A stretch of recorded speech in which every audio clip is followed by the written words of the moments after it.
If polar and rectangular coordinates do the same thing, which they do, they both name points in the plane, then I should be able to switch back and forth between polar and rectangular form for the same point, and we can. So if you think way back, we said if we have a point, x comma y, on the terminal side of an angle, we could evaluate sines and cosines.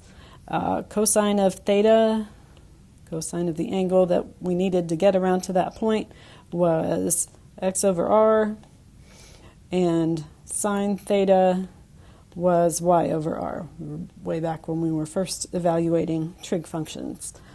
A little bit of rearranging, I'm going to multiply both of these little equations by r.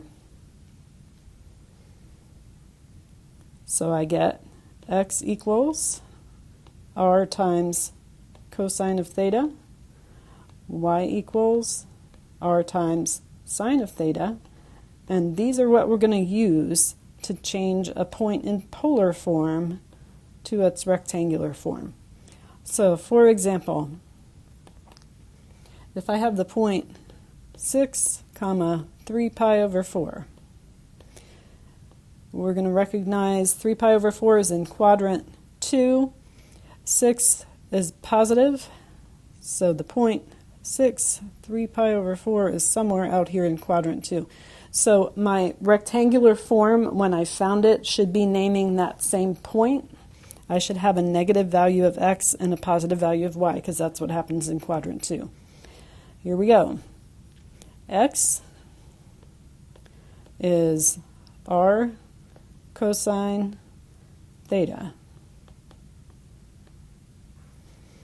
Don't stop there. We know cosine of 3 pi over 4. Cosine is negative in quadrant 2. So negative 6 times root 2 over 2. Don't stop there either because we can simplify.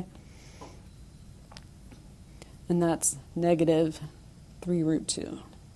X is negative, which we knew it should be since we're in quadrant 2. Let's do y. Y is r sine theta.